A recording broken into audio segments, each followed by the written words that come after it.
In the previous section, we were looking at compound interest. That's where when we had a one lump sum that we deposited into a savings account, we let that money grow and we would earn interest. And at the end of whatever time we let that money sit there, we would be able to draw interest on that principal.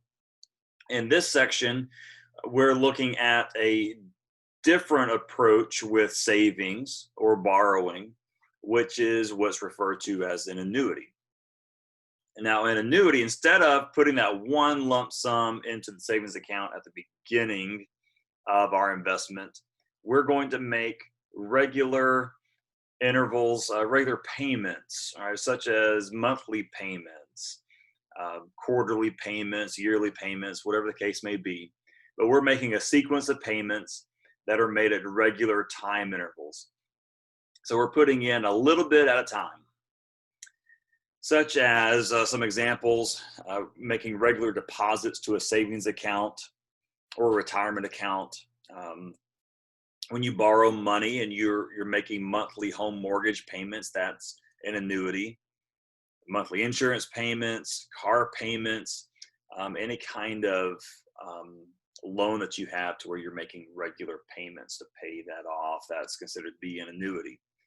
There's different types of annuity that you can have. In this section, we're specifically looking at a simple ordinary annuity. An ordinary annuity is where payments are made at the end of each payment period. And simple annuity is where we have the payment period that lines up with the interest conversion period. Whenever interest is deposited into our account, that's when we're making our payment or our investment. So simple ordinary interest, simple ordinary annuity is what we're looking at. So we're considering the cases to where the terms are given by fixed time intervals, periodic payments are equal in size, and that simple ordinary annuity payments are made at the end of the payment periods, and payment periods coincide with the interest conversion periods. So we're keeping things simple and straightforward here in this section, just getting a good introduction of annuities. So we need to derive a formula so that we can calculate the annuity and how much we will have in our account at the end of T years. Now, you only need to be able to know how to use the formula, but I want to show you how it's derived, just so you can get some intuition about how the formula works. All right, so let's look at a simple example here to where we deposit, let's say, $100 at the end of each quarter for 3 years. Okay, and how much money would we have at the end of those 3 years? All right, so we're depositing $100 at the end of each quarter. All right, there's 4 quarters in a year, 3 years, so we're going to have 12 quarters that we're depositing. Right, so our deposit 1 at the end of quarter 1, we can use this this A equal P times 1 plus R over M to the MT formula of the compound interest that we saw in the previous video from last week. Right, our principal is $100. The interest rate is, that's not giving an example, but let's say this is an 8% interest rate compounded quarterly. Okay, so the rate is 0.08. We're compounded quarterly, so that's M equal 4. And we're raising it to the M to the T. Now, MT is the number of payments that we have remaining, right? So once we deposit that $100 at the end of the first quarter, we're going to have 11 more quarters that it can draw interest, that it can make interest. So that's why I have the 11 here, because there are 11 quarters that $100, our first deposit, is going to make interest. And so calculating this formula, 100 times 1 plus 0.08 divided by 4 raised to the 11th power. I've already done the calculations here, is $124.34. That's how much we would have at the end of the 3 years just off that first deposit. Okay, then at the end of the second quarter, we're going to deposit another $100. And we'll have now 10 quarters that it will be able to make interest. So same formula. The only thing that's changing though is that I'm decreasing the number of quarters. I'm decreasing the number of payment periods that I have that is drawing interest. So using this formula, we would get $121.90, right? So that second deposit that we make at the end of the second quarter, we will have $121.90 at the end of that 3 years. Okay, and then we would continue that process, right? Deposit 3 has 9 quarters to earn interest, giving us $119.51 at the end of the 3 years. Right, so on deposit 4 would have 8 quarters, deposit 5 would have 7 quarters, so on until we get to that last deposit. We're depositing $100 at the end of the last quarter, so it doesn't have any time to collect interest before we reach the end of that 3 years. So the value of that 12th deposit is just $100. All right, so then we would add all of these amounts together, right? The 100 plus, the deposit 11 plus deposit 10, all the way to that first deposit. And now this follows a geometric series. That's nothing that we're going to take the time to discuss in this video or in this course.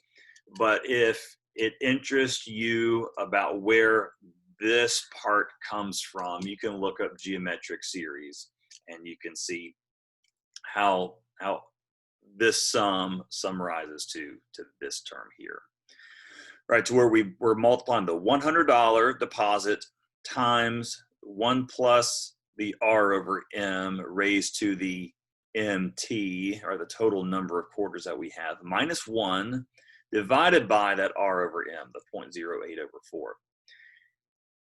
And calculating this gives us the $1,341.21, right? So if we were to add all 12 deposits together, right, it would give us this sum of the $1,441.21, which can be found with this summary of the geometric series formula, okay?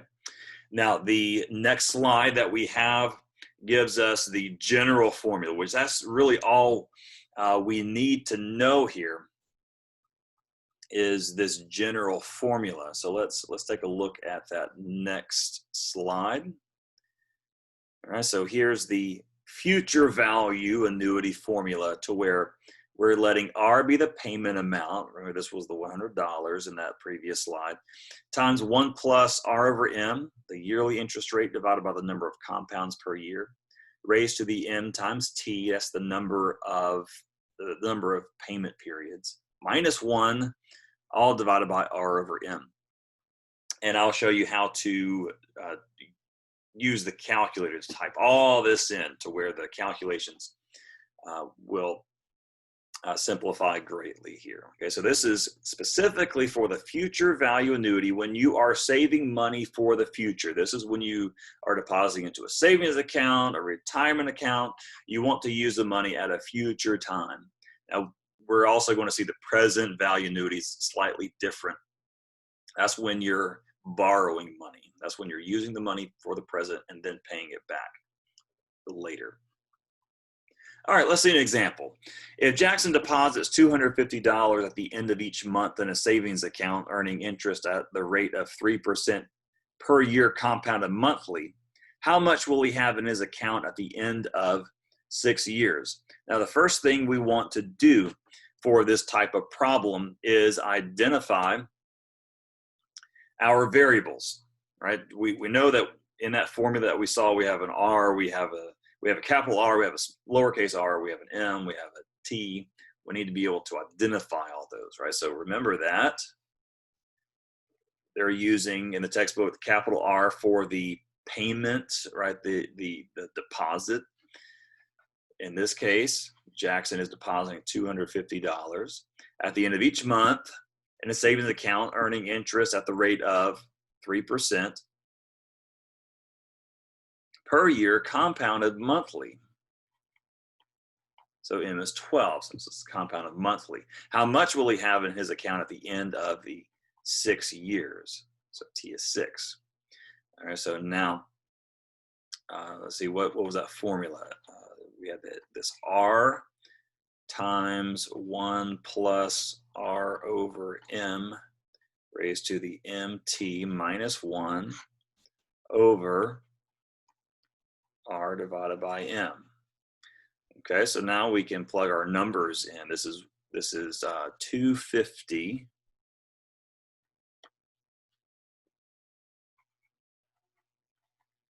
capital R is 250 times 1 plus 0.03 divided by 12 raised to the M times T minus 1 all over 0.03 divided by 12. I know. In that last video with compound interest, we said that it makes it easy if you're using a graphing calculator such as a TI-83, TI-84.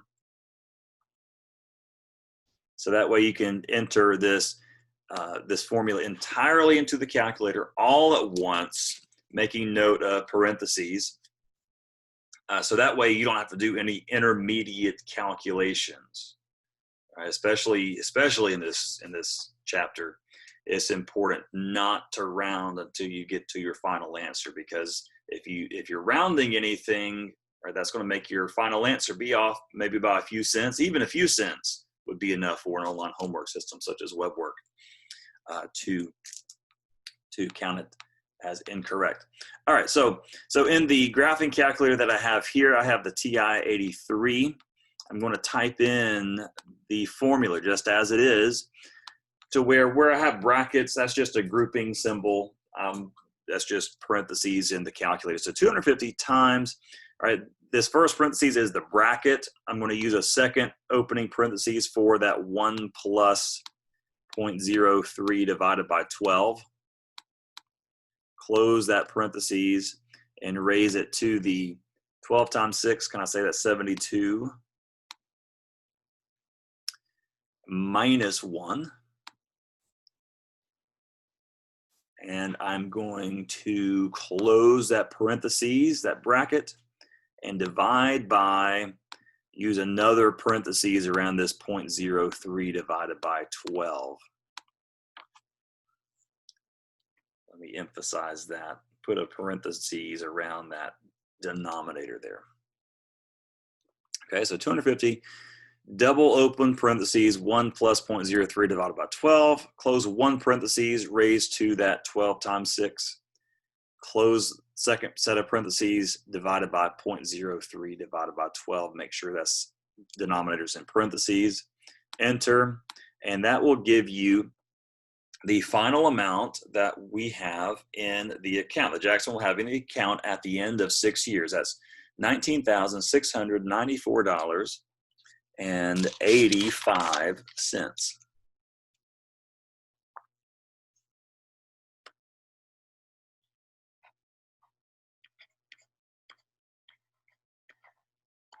So no calculations that we need other than being able to type that entire formula into the calculator.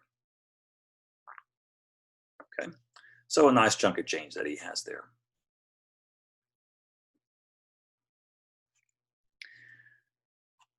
All right, so that's the future value annuity. What about the present value, right? Future value annuity is when you are saving money. You're making regular deposits into a savings account or a retirement account. Present value annuity is when you're borrowing money, right? You buy a car, you buy a house, and you need that money up front to pay for the house or for the car, and then you pay back the bank regular, usually monthly payments. That's a present value annuity. That's when you're using the money at the present and then paying it back later.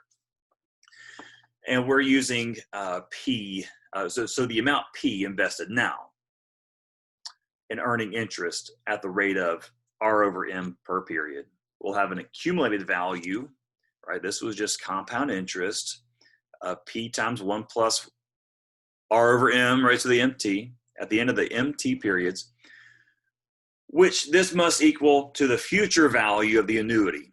Okay, in other words, if we were to invest our money using compound interest, that must equal the future value annuity formula. So we're again deriving the present value annuity formula. You'll just need to know how to use the end result. But so setting the compound interest formula equal to the future value annuity formula and solving for P. Right, we want to solve for P right here.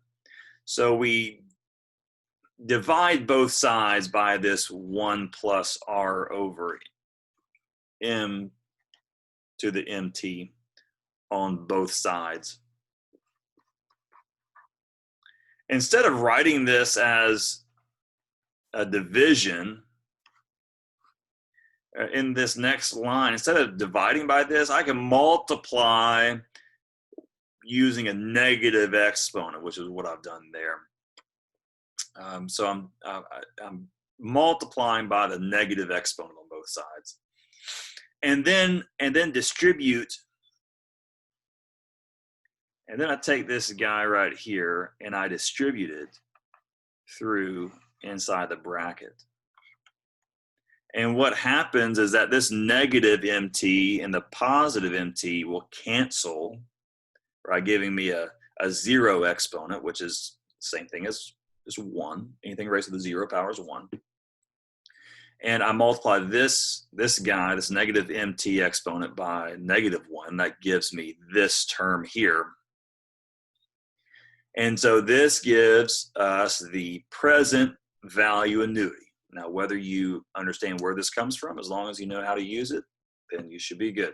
And when to use it, right? You need to be able to distinguish when to use the future value annuity and the present value annuity. Right? Future value, you're investing, you're saving for later. Present value, you're borrowing. You're using the money now, paying it back later.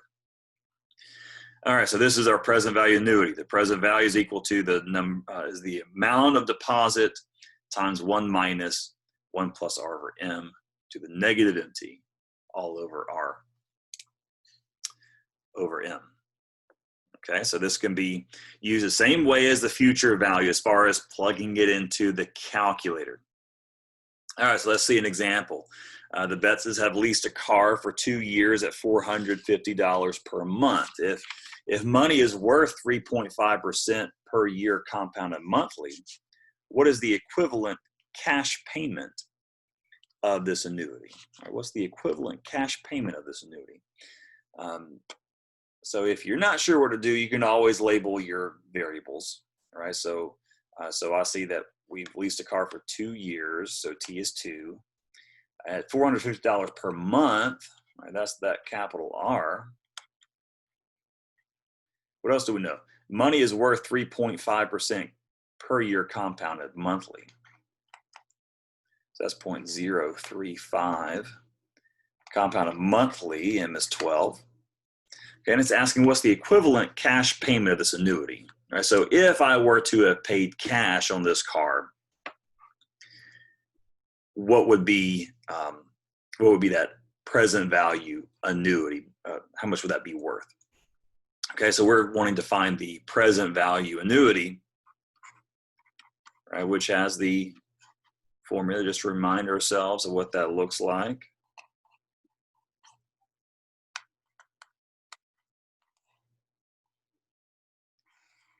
Note in our textbook, the textbook uses I instead of R over M, just to simplify the way the formula looks. That's fine. If you would rather use I instead of R divided by M, and N instead of M times T, I like writing out all the variables just so I can see what all that represents. All right, so plugging in my numbers, R is 450.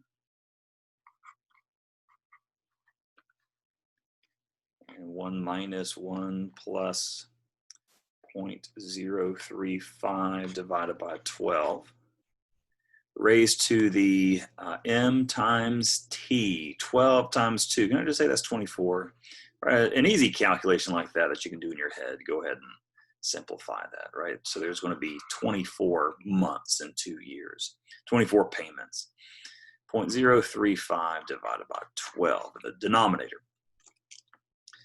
All right, so we can pull up the calculator and we'll begin typing that in. So 450 times, using an open parentheses, 1 minus another parentheses, 1 plus 0.035 divided by 12.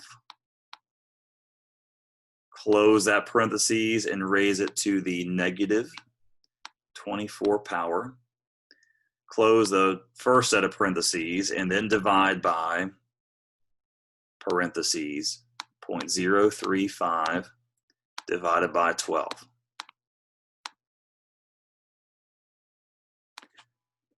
Okay, and that should give us an answer of 10,416.01. So the equivalent cash value of this annuity, of this loan, is $10,416.01.